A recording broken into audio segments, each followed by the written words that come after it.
नमस्कार दोस्तों, welcome to my YouTube channel. दोस्तों, आज के इस वीडियो में मैं आपके लिए पॉलिटी का एक महत्वपूर्ण टॉपिक लेकर आया हूं। दोस्तों, इस आज के हमारे इस टॉपिक का नाम है राज्यसभा। आज के इस वीडियो में हम देखेंगे राज्यसभा से संबंधित कुछ महत्वपूर्ण प्रश्न हैं। दोस्तों, और ये सभी प्रश्न किसी न किसी परीक्षाओं में पूछे गए हैं और आगे भी इनके आने की संभावना है। तो चाहे आप किसी भी प्रतियोगी परीक्षा की तैयारी कर रहे हों, पॉलिटी से यदि आप देखेंगे तो राज्यसभा से अक्सर प्रश्न पूछे जाते हैं। और दोस्तों, मैं आपके लिए कुछ इंपॉर्टेंट चुने हुए क्वेश्चंस लेकर आया हूं। तो चलिए दोस्तों, शुरू करते हैं हमारे आज के पहले प्रश्न से। तो हमारा दोस्तों आज का पहला प्रश्न ये रहा, क्वेश्चन नंबर 1, कि किस वर्ष में राज्यसभा का सर्वप्रथम गठन हुआ था। तो दोस्तों, राज्यसभा का जो सबसे पहली बार गठन हुआ था वो हुआ था 3 अप्रैल 1952 को। तो ऑप्शन के हिसाब से दोस्तों हमारा सही आंसर जो हो जाएगा वो हो जाएगा ऑप्शन सी। तो ऑप्शन सी इसका जो है दोस्तों वो सही आंसर है। ठीक है, 3 अप्रैल 1952 को दोस्तों राज्यसभा का सबसे पहली बार गठन हुआ था। अगला प्रश्न देखते हैं, क्यों राज्यसभा को स्थायी सदन कहा जाता है। जी हाँ दोस्तों, राज्यसभा को परमानेंट हाउस, ठीक है, या उच्च सदन भी कहा जाता है। तो इसे ऐसा क्यों कहा जाता है दोस्तों, क्योंकि इसे कभी विघटित नहीं किया जा सकता है, जबकि लोकसभा का विघटन हो जाता है। तो इसलिए लोकसभा को अस्थायी सदन और राज्यसभा को स्थायी सदन कहते हैं। तो दोस्तों हमको ऑप्शन बी में जो है वो इसका सही आंसर मिल रहा है। ठीक है, तो इसका सही आंसर ऑप्शन बी हो जाएगा। अगला प्रश्न देखते हैं दोस्तों, राज्यसभा में अधिकतम सीटों की संख्या कितनी है। तो दोस्तों राज्यसभा में अधिकतम सीटों की संख्या जो है वो है 250। तो ऑप्शन बी जो है वो हमारा सही आंसर हो जाएगा। ठीक है, तो अगला प्रश्न देखते हैं, क्वेश्चन नंबर 4 है, वर्तमान समय में राज्यसभा में सदस्यों की प्रभावी संख्या कितनी है। तो दोस्तों अगर मैं वर्तमान समय की बात करूं तो राज्यसभा में जो संख्या है वो है 245। ऑप्शन बी इसका सही आंसर हो जाएगा। यदि आपसे पूछेगा अधिकतम कितनी हो सकती है तो दोस्तों अधिकतम हो सकती है 250। ठीक है, अगला प्रश्न देखते हैं दोस्तों, राष्ट्रपति द्वारा राज्यसभा के लिए कितने सदस्य नामित किए जाते हैं। तो दोस्तों राज्यसभा के लिए जो सदस्य नामित किए जाते हैं वो किए जाते हैं 12 सदस्य। ठीक है, तो ऑप्शन में हमको ए में है 5, बी में है 10, अगला देखते हैं सी में है 11 और डी में है 12। तो ऑप्शन डी दोस्तों जो है वो हमारा सही आंसर हो जाएगा। 12 सदस्य जो होते हैं दोस्तों राष्ट्रपति द्वारा राज्यसभा के लिए मनोनीत या नामित किए जाते हैं। और ये किन किन क्षेत्रों से आते हैं दोस्तों, तो ये आते हैं आपके साहित्य कला साहित्य, समाज सेवा, ठीक है, कला साहित्य समाज सेवा, और दोस्तों और आते हैं ये विज्ञान से। ठीक है, विज्ञान, इन क्षेत्रों से जो है वो सदस्य चुने जाते हैं। ठीक है, अगला प्रश्न देखते हैं, राज्यसभा में किसका प्रतिनिधित्व होता है। तो दोस्तों राज्यसभा में होता है राज्यों और केंद्र शासित प्रदेशों का प्रतिनिधित्व होता है। बिल्कुल सही है, ऑप्शन सी इसका सही आंसर हो जाएगा। ठीक है, अगला प्रश्न है, जिन केंद्र शासित क्षेत्रों की विधानसभाएं नहीं होती हैं उनके प्रतिनिधियों का चुनाव किस प्रकार से करते हैं। तो दोस्तों जिन केंद्र शासित क्षेत्रों की विधानसभाएं नहीं होती हैं उनके प्रतिनिधियों का चुनाव, ठीक है, एक विशेष चुनाव मंडल के द्वारा किया जाता है। ऑप्शन ए इसका सही उत्तर हो जाएगा। अगला प्रश्न है, राज्यसभा में किसके सदस्यों द्वारा सदस्यों का चुनाव होता है। ठीक है दोस्तों, तो राज्यसभा में किसके द्वारा सदस्यों का चुनाव होता है, यानी कि वो सिस्टम कौन सा होता है जिसके द्वारा सदस्य चुने जाते हैं। तो दोस्तों उस सिस्टम को हम कहते हैं आनुपातिक प्रतिनिधित्व के अनुसार एकल संक्रमणीय मत पद्धति द्वारा। तो ऑप्शन डी जो है दोस्तों वो हमारा सही आंसर हो जाएगा। ठीक है, राज्यसभा में दोस्तों जो सदस्यों का चुनाव होता है वो उनकी जनसंख्या के अनुपात में होता है। ठीक, अगला प्रश्न है, राज्यसभा के प्रत्येक प्रतिनिधियों का चुनाव कौन करता है। तो दोस्तों राज्यसभा के प्रत्येक प्रतिनिधियों का चुनाव कौन करता है, विधानसभा के निर्वाचित सदस्य। ऑप्शन ए यहाँ पर हमारा सही आंसर हो जाएगा। ठीक है, इसमें दिया विधानसभा के सभी सदस्य नहीं करते हैं दोस्तों, सिर्फ निर्वाचित सदस्य करते हैं।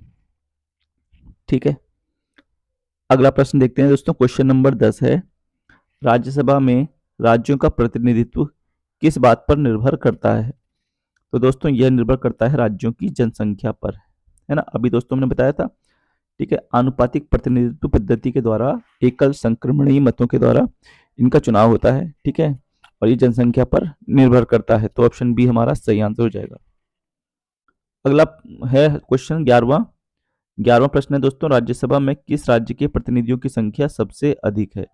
बिहार, उत्तर प्रदेश, राजस्थान या उत्तराखंड? तो दोस्तों वर्तमान में अगर हम बात करें तो सबसे ज़्यादा जो प्रतिनिधित्व है वो कहाँ से आता है? उत्तर प्रदेश से, ठीक है, राज्यसभा में। उत्तर प्रदेश में राज्यसभा की कितनी सीटें हैं दोस्तों? तो ये हैं दोस्तों 31। ये भी आपको याद रखना है। उत्तर प्रदेश से राज्यसभा की 31 सीटें हैं, ठीक है। लोकसभा की 403 है, ये भी आपको याद रखना है, ठीक है। सॉरी, लोकसभा की नहीं, विधानसभा की 403 है। लोकसभा की दोस्तों 80 सीटें हैं, ठीक है, और विधान परिषद की 100 हैं। ये भी आपको याद रखने हैं उत्तर प्रदेश में। अगला प्रश्न है, राज्यसभा में उत्तर प्रदेश से कितने सदस्य चुने जाते हैं? तो दोस्तों अभी बताया था कितने चुने जाते हैं, 31। ऑप्शन सी हमारा यहाँ पर सही आंसर हो जाएगा, ठीक है। अगला प्रश्न है दोस्तों, निम्नलिखित में से किन राज्यों में राज्यसभा में समान प्रतिनिधित्व मिला है? तो दोस्तों आंध्र प्रदेश और मध्य प्रदेश में बराबर है, बिहार और पश्चिम बंगाल में भी बराबर सीटें हैं, ओडिशा और राजस्थान में भी दोस्तों क्या है, बराबर हैं। तो ऑप्शन हो जाएगा हमारा ऑप्शन डी, इनमें से सभी राज्यों को। अगला प्रश्न देखते हैं, निम्नलिखित में से किन केंद्र शासित प्रदेशों के प्रतिनिधित्व राज्यसभा में है? तो दोस्तों केवल दो ही राज्यों के प्रतिनिधित्व जो है वो राज्यसभा में है, और वो है दिल्ली और पांडिचेरी। तो ऑप्शन बी जो है दोस्तों वो हमारा सही आंसर हो जाएगा, दिल्ली और पुडुचेरी, क्योंकि इन दोनों राज्यों की केंद्र शासित प्रदेशों की अपनी अपनी विधानसभाएं भी हैं। अगला प्रश्न है, निम्नलिखित में से किन राज्यों को राज्यसभा में समान प्रतिनिधित्व प्राप्त है? तो दोस्तों इनमें से किसको प्राप्त है? मध्य प्रदेश और गुजरात, दोनों में दोस्तों बराबर सीटें हैं। तो 15th का जो क्वेश्चन नंबर है उसका आंसर हो जाएगा ऑप्शन बी। अगला प्रश्न देखते हैं दोस्तों, राज्यसभा में बिहार की कितनी सीटें हैं? तो दोस्तों राज्यसभा में बिहार की सीटें हैं आपकी 16। तो ऑप्शन बी जो है वो हमारा सही आंसर हो जाएगा। उत्तर प्रदेश में कितनी है दोस्तों? 31, ये भी याद रखना ही है आपको। अगला प्रश्न है, नीचे दिए गए आरोही क्रम के अनुसार राज्यसभा में किस राज्यों के प्रतिनिधित्व सबसे अधिक है? दोस्तों इनको लगाना है क्रम में, ठीक है। तो सबसे ज्यादा दोस्तों किसमें? उत्तर प्रदेश में है। उत्तर प्रदेश के बाद जो दूसरा नंबर आता है वो आता है महाराष्ट्र का, ठीक है। इन दोनों से ही हमको आंसर मिल जाएगा। उसके बाद फिर तमिलनाडु है। तो ऑप्शन सी हमारा यहाँ पर सही आंसर हो जाएगा। अगला प्रश्न है, राज्यसभा में चुनाव हेतु किसी व्यक्ति की उम्र कम से कम कितनी होनी चाहिए? महत्वपूर्ण क्वेश्चन है दोस्तों, कई बार पूछा गया परीक्षा में। तो ये जो न्यूनतम एज है वो कम से कम 30 वर्ष की होनी चाहिए। यदि दोस्तों मैं लोकसभा की बात करूं तो लोकसभा में यही उम्र कितनी होनी चाहिए? 25 वर्ष। अगला प्रश्न है, क्वेश्चन नंबर 19 है दोस्तों, राज्यसभा में सदस्य बनने के लिए कम से कम कितनी उम्र होनी चाहिए? तो दोस्तों अभी बताया था कितनी होनी चाहिए? 30 वर्ष, ठीक है। ऑप्शन डी हमारा यहाँ पर सही आंसर हो जाएगा। राज्यसभा में सदस्यों का कार्यकाल कितने वर्ष का होता है?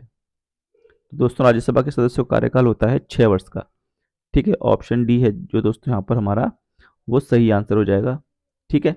और इसके 1/3 मेंबर जो दोस्तों हर दूसरे साल क्या होते हैं? रिटायर हो जाते हैं, ठीक है। अगला प्रश्न है 21वां, क्या राज्यसभा में सभी सदस्यों का चुनाव एक साथ होता है? तो दोस्तों ऐसा नहीं है, ठीक है। सभी सदस्यों का चुनाव एक साथ नहीं होता, क्योंकि हर दूसरे साल बताया था दोस्तों 1/3 मेंबर्स क्या होते हैं? इसके रिटायर होते हैं, ठीक है। तो जैसे जैसे रिटायर होते रहते हैं वैसे वैसे इनमें चुनाव होते रहते हैं। अगला प्रश्न है, क्या राष्ट्रपति लोकसभा के समान राज्यसभा को भी भंग कर सकता है? तो दोस्तों नहीं कर सकता, हमने बताया था पहले भी, है ना। ये कैसा सदन है? अस्थायी सदन है, सॉरी स्थायी सदन है, और यह कभी भंग या कभी विघटन इसका नहीं होता है। अगला प्रश्न है, लोकसभा और राज्यसभा में कितनी गणपूर्ति संख्या है? कोरम दोस्तों कितना चाहिए इसमें? तो कोरम चाहिए होता है कुल सदस्य संख्या का 1/10, ठीक है। तो ऑप्शन दोस्तों जो है इसका वो सी हो जाएगा, कुल सदस्य संख्या का 1/10। अगला प्रश्न है, क्वेश्चन नंबर 24 है, राज्यसभा में गणपूर्ति के लिए कितनी निर्धारित संख्या है? तो दोस्तों गणपूर्ति के लिए कितनी निर्धारित संख्या है राज्यसभा में? ठीक है, तो ये है दोस्तों 25। ऑप्शन बी जो है वो हमारा यहाँ पर सही आंसर हो जाएगा, ठीक है। क्योंकि अगर हम 250 का 1/10 करेंगे तो कितना आएगा? बताया था 1/10 होता है, तो 25 ही आएगा, ठीक है। तो ऑप्शन बी इसका हो जाएगा 25। अगला प्रश्न है क्वेश्चन नंबर 25, निम्नलिखित में से किसको राज्यसभा को भंग करने का अधिकार है? तो दोस्तों किसी को अधिकार नहीं है क्योंकि यह कभी भंग नहीं होती है। ऑप्शन डी हमारा यहाँ पर सही आंसर हो जाएगा। क्वेश्चन नंबर 26 है दोस्तों, राज्यसभा का सभापति कौन होता है? तो दोस्तों राज्यसभा का सभापति जो होता है वो कौन होता है? उपराष्ट्रपति होता है। तो ऑप्शन बी जो है वो यहाँ पर हमारा एकदम सही उत्तर हो जाएगा। अगला प्रश्न है, किस सदन में अध्यक्ष उस सदन का सदस्य नहीं होता है? तो राज्यसभा में, ठीक है, ये उस सभा का सदस्य नहीं होता है, जिसको हम किसके नाम से जानते हैं? उपराष्ट्रपति के नाम से जानते हैं। अगला प्रश्न है, राज्यसभा के सभापति का चुनाव कौन करता है? तो दोस्तों राज्यसभा के सभापति का चुनाव राज्यसभा और लोकसभा इसके सभी सदस्य करते हैं, ठीक है, यानी कि उपराष्ट्रपति की बात हम कर रहे हैं यहाँ पर, ठीक। ऑप्शन सी हमारा यहाँ पर सही उत्तर हो जाएगा। क्वेश्चन नंबर 29 है, निम्नलिखित में से किसकी अध्यक्षता असदस्य द्वारा की जाती है? ठीक है, यानी कि उसके द्वारा की जाती है जो कि उस सदन का सदस्य नहीं होता है। तो दोस्तों ये कौन होता है? राज्यसभा, अभी हम पढ़ चुके हैं, ठीक। ऑप्शन बी जो है वो हमारे यहाँ पर सही आंसर हो जाएगा। प्रश्न नंबर 30 है, राज्यसभा के सभापति की अनुपस्थिति में राज्यसभा का कार्य संचालन कौन करता है? दोस्तों जब वो नहीं होता है तो उपसभापति, यानी कि इसको हम डिप्यूटी चेयरमैन बोलते हैं, वो उस राज्यसभा का कार्यभार देखता है, ठीक है। अगला प्रश्न है, क्वेश्चन नंबर 31 है, क्या राज्यसभा का सभापति संसद के दोनों सदनों की संयुक्त बैठक की अध्यक्षता कर सकता है? तो दोस्तों इसका जवाब है नहीं, ठीक है। दोनों सदनों के संयुक्त बैठक की अध्यक्षता लोकसभा अध्यक्ष ही करता है। ऑप्शन बी हमारा यहाँ पर सही उत्तर हो जाएगा। अगला प्रश्न है, कौन राज्यसभा के द्विवार्षिक चुनाव की अधिसूचना जारी करता है? तो दोस्तों यह कौन करता है? निर्वाचन आयोग करता है। ऑप्शन ए हमारा यहाँ पर सही उत्तर हो जाएगा, इलेक्शन कमीशन। अगला प्रश्न है, राज्यसभा के सदस्यों का चुनाव किसके द्वारा होता है? तो दोस्तों राज्यसभा के सदस्यों का चुनाव किसके द्वारा होता है? तो यह होता है राज्य के विधानसभाओं के निर्वाचित सदस्यों द्वारा। ऑप्शन डी जो है दोस्तों वो हमारा यहाँ पर सही आंसर हो जाएगा, ठीक है, 33 का ऑप्शन डी। अगला प्रश्न है 34 नंबर, क्वेश्चन नंबर 34 है, आज़ादी के बाद भारत के राज्यसभा का प्रथम सभापति कौन था? तो दोस्तों आज़ादी के बाद भारत की राज्यसभा के प्रथम सभापति कौन थे? डॉक्टर सर्वपल्ली राधाकृष्णन। यही दोस्तों भारत के पहले कौन थे? उपराष्ट्रपति, ठीक है। अगला प्रश्न है, निम्नलिखित में से कौन राज्यसभा के एकांतिक शक्ति के अंतर्गत आता है? ठीक है, तो एकांतिक शक्ति के अंतर्गत दोस्तों कौन आता है? ये आता है अखिल भारतीय सेवाओं का निर्माण, ठीक है। इसके और ऑप्शन देख लेते हैं, आकस्मिक रिक्ति में भारत के उपराष्ट्रपति का निर्वाचन, किसी राज्य की विधान परिषद की समाप्ति, या अपने सभापति को अपदस्थ करना। तो ये तीनों गलत हैं। ऑप्शन ए हमारा यहाँ पर जो है वो सही आंसर हो जाएगा। अगला प्रश्न है, निम्नलिखित में से किसके संबंध में राज्यसभा को लोकसभा की अपेक्षा अधिक अधिकार प्राप्त हैं? तो दोस्तों ये हैं नई अखिल भारतीय सेवाओं के गठन करने में, ठीक है। ऑप्शन सी दोस्तों जो है वो उसका सही आंसर हो जाएगा। अगला प्रश्न है, क्वेश्चन नंबर 37 है, निम्नलिखित में से राज्यसभा को कौन से अनन्य अधिकार प्राप्त हैं जो लोकसभा को प्राप्त नहीं है? राज्य सूची के किसी विषय को राष्ट्रीय महत्व का घोषित करना, सही है दोस्तों। अखिल भारतीय सेवा स्थापित करने का अधिकार सरकार को दे देना, ये भी सही है। तो ऑप्शन सी जो है, ए और बी दोनों, ये हमारा सही आंसर हो जाएगा, ठीक है, ऑप्शन सी। अगला प्रश्न है, राज्यसभा धन बिल पर अपनी सहमति कितने दिनों तक रोक सकता है? तो दोस्तों राज्यसभा धन विधेयक पर अपनी सहमति केवल 14 दिन तक रोक सकता है। इसका आंसर हो जाएगा ऑप्शन सी, ठीक है, 14 दिन तक। अगला प्रश्न है, राज्यसभा एक, तो दोस्तों राज्यसभा एक कैसा सदन है? स्थायी सदन है, अस्थायी सदन है, वह सदन जिसका प्रमुख प्रधानमंत्री होता है, या वह सदन जिसका कोई प्रवक्ता नहीं होता है? अभी हम पीछे पढ़ चुके हैं। राज्यसभा कैसा सदन है दोस्तों? एक स्थायी सदन है, इसका कभी विघटन नहीं होता। तो ऑप्शन ए जो है दोस्तों वो हमारा सही उत्तर हो जाएगा। अगला प्रश्न है दोस्तों, क्वेश्चन नंबर 40 है, सर्वप्रथम किस फिल्म अभिनेता को राज्यसभा का सदस्य मनोनीत किया गया था? तो दोस्तों यह किए गए थे पृथ्वीराज कपूर। ऑप्शन डी हमारा जो है वो सही आंसर हो जाएगा। अब दोस्तों यहाँ पर आपको कमेंट्स करके बताना है, ठीक है, सर्वप्रथम वो फिल्म अभिनेत्री कौन थी जिसको राज्यसभा का सदस्य मनोनीत किया गया था, ठीक है। आपको अभिनेत्री का नाम बताना है, ठीक है। अभिनेता कौन थे? पृथ्वीराज कपूर। अगला प्रश्न है, निम्नलिखित में से किसे राज्यसभा में पहले पेश नहीं किया जा सकता है? संवैधानिक संशोधन, दोस्तों किया जा सकता है, पेश पेश राज्यसभा में पेश कर सकते हैं। कैग की रिपोर्ट को भी हम चाहें तो पहले राज्यसभा में पेश कर सकते हैं। ठीक है। वार्षिक वित्तीय विवरण, ऑप्शन सी, इसे दोस्तों पहले लोकसभा में ही पेश किया जाता है। ठीक है। किसी राज्य की सीमाएं बदलने के लिए भी ये भी पेश कर सकते हैं। तो ऑप्शन सी जो है दोस्तों, ठीक है, ये हमारा सही आंसर हो जाएगा। वार्षिक वित्तीय विवरण, एनुअल फाइनेंशियल स्टेटमेंट, दोस्तों इसी को हम क्या बोलते हैं, बजट बोलते हैं। और बजट सबसे पहले दोस्तों लोकसभा में पेश किया जाता है। तो हमारा उत्तर हो जाएगा आंसर सी, ऑप्शन सी। अगला प्रश्न है, निम्नलिखित में से कौन सदन का सदस्य हुए बिना इसके अध्यक्ष के रूप में कार्य कर सकता है? ठीक है। तो वो दोस्तों कौन होता है, राष्ट्रपति। ठीक, ऑप्शन ए, ठीक है, कौन होता है, राष्ट्रपति इसके अध्यक्ष के रूप में कार्य कर सकता है। दोस्तों वो उपराष्ट्रपति होता है, ये ऑप्शन गलत छप गया है। ठीक है दोस्तों, कौन होता है वो, उपराष्ट्रपति। ठीक, चलिए अगला प्रश्न देखते हैं। राज्यसभा किसके द्वारा भंग की जा सकती है? तो दोस्तों राज्यसभा को भंग नहीं किया जा सकता है, पीछे भी बता चुके हैं। ऑप्शन डी इसका सही आंसर हो जाएगा, इनमें से किसी के द्वारा नहीं। राज्यसभा कब विघटित हो जाती है? दोस्तों कभी नहीं होती। ठीक है, ऑप्शन डी जो है वो यहाँ पर सही आंसर हो जाएगा। संसद के किसी भी सदन के दो सत्रों के बीच अंतराल किससे अधिक नहीं होना चाहिए? तो दोस्तों ये 6 महीने से अधिक नहीं होना चाहिए। ऑप्शन सी हमारा यहाँ पर सही उत्तर हो जाएगा। क्वेश्चन नंबर 46 है दोस्तों, लोकसभा द्वारा विचारार्थ भेजे गए बिल को राज्यसभा अधिकतम कितने समय तक रोक सकती है? दोस्तों अभी बताया था 14 दिन का समय होता है, 14 दिन तक राज्यसभा को अपनी राय देनी होती है। ठीक है।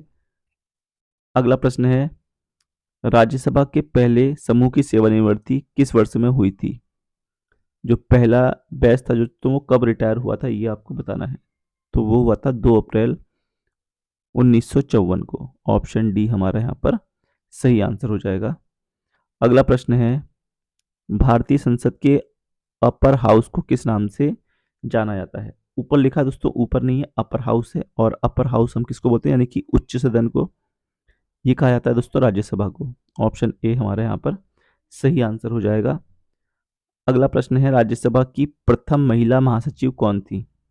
तो दोस्तों यह थी राज्यसभा की VS. Rama Devi. Option D इसका सही उत्तर हो जाएगा। अगला प्रश्न है, निम्नलिखित में से कौन प्रधानमंत्री पद पर नियुक्त होते समय राज्यसभा का सदस्य था? तो दोस्तों 4 ऑप्शन दिए गए हैं हमको यहाँ पर। ठीक है। और इंदिरा गांधी भी थी, मनमोहन सिंह भी थे और इंद्र कुमार गुजराल भी थे। तो इनमें से सभी जो है वो हमारा सही आंसर हो जाएगा, ऑप्शन डी। अगला प्रश्न है, निम्नलिखित में से कौन हिंदी साहित्य का राज्यसभा का सदस्य था? तो दोस्तों ये थे रामधारी सिंह दिनकर। ऑप्शन सी हमारा यहाँ पर सही उत्तर हो जाएगा। अगला प्रश्न है, राज्यसभा के लिए नामित प्रथम फिल्म अभिनेत्री कौन थी? दोस्तों अभी मैंने पूछा था आपसे पीछे भी ये प्रश्न, और इसका सही आंसर है नरगिस दत्त। ठीक है, ऑप्शन ए हमारा यहाँ पर सही उत्तर हो जाएगा। प्रथम फिल्म अभिनेता कौन थे? पृथ्वीराज कपूर। ठीक। अगला प्रश्न है दोस्तों, क्वेश्चन नंबर 53वां है, राज्यसभा सामान्य बिल को कितने महीने तक रोक सकता है? दोस्तों अभी बताया था सामान्य बिल को ये कम से कम 6 महीने तक रोक सकता है। ठीक है, ऑप्शन सी जो है वो हमारा सही आंसर हो जाएगा। ठीक है। अगला प्रश्न है, धन बिल, क्वेश्चन नंबर 54 है, धन बिल पारित करने के लिए राज्यसभा को कितना समय दिया जाता है? दोस्तों 14 दिन का समय दिया जाता है। अगला प्रश्न है, निम्नलिखित में से किसमें राज्यसभा की कोई भूमिका नहीं होती? तो दोस्तों उपराष्ट्रपति के चुनाव में, अध्यक्ष के चुनाव में, राष्ट्रपति के महाभियोग में, या सर्वोच्च न्यायालय के मुख्य न्यायाधीश को हटाने में। तो दोस्तों इसका सही आंसर हो जाएगा ऑप्शन बी, अध्यक्ष के चुनाव में कोई भूमिका राज्यसभा की नहीं होती है। क्वेश्चन नंबर 56 है दोस्तों, 56वां, निम्नलिखित में से किसको राज्यसभा के सदस्यों को नामित करने का अधिकार है? तो दोस्तों ये अधिकार किसके पास है? ठीक है, तो यह अधिकार है राष्ट्रपति को। मैंने बताया था 12 सदस्यों को राष्ट्रपति क्या करता है, मनोनीत करता है, कला, साहित्य, विज्ञान, समाज सेवा से। अगला प्रश्न है, निम्न लोकसभा के धन बिल को राज्यसभा को कितने दिनों में लौटा देना चाहिए? तो दोस्तों धन बिल की बात कर रहा है, मनी बिल की, तो वो 14 दिन तक। ठीक है, ऑप्शन ए यहाँ पे हमारा सही उत्तर हो जाएगा। अगला प्रश्न है, निम्नलिखित में से किस परिस्थिति के अंतर्गत राज्यसभा को भंग किया जा सकता है? तो दोस्तों कोई भी परिस्थिति हो, इसको भंग नहीं किया जा सकता है। ऑप्शन डी यहाँ पर हमारा करेक्ट आंसर हो जाएगा। दोस्तों इस प्रश्न को कई बार पूछा गया है, महत्वपूर्ण प्रश्न है। अगला प्रश्न है, राज्यसभा एक स्थायी सदन होने का क्या कारण है?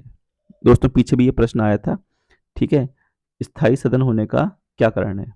तो एक कारण इसका ये भी है कि इसके 1/3 सदस्य जो होते हैं दोस्तों, प्रत्येक 2 वर्ष में रिटायर हो जाते हैं, ठीक है। ऑप्शन ए हमारा यहाँ पर क्या हो जाएगा? सही आंसर हो जाएगा। अगला प्रश्न है, राष्ट्रपति द्वारा राज्यसभा के लिए कला, साहित्य, विज्ञान आदि क्षेत्रों से 12 सदस्यों को मनोनीत करने की व्यवस्था भारतीय संविधान के किस अनुच्छेद के अंतर्गत आती है? दोस्तों क्वेश्चन नंबर 60 है, आज का आखिरी प्रश्न है ये, ठीक है। जो 12 सदस्य राष्ट्रपति के द्वारा मनोनीत किए जाते हैं वो किस अनुच्छेद के अंतर्गत आते हैं? तो दोस्तों वह जो अनुच्छेद है वह अनुच्छेद है अनुच्छेद 80। तो ऑप्शन सी हमारा यहाँ पर दोस्तों की सही आंसर हो जाएगा। तो दोस्तों ये थे भारतीय संविधान के राज्यसभा, ठीक है, टॉपिक से कुछ महत्वपूर्ण प्रश्न हैं। आई होप दोस्तों आपको यह वीडियो पसंद आया होगा। यदि वीडियो पसंद आए तो प्लीज़ वीडियो को लाइक, कमेंट्स और शेयर जरूर करें। मिलते हैं दोस्तों नेक्स्ट वीडियो में, तब तक के लिए धन्यवाद। जय हिंद।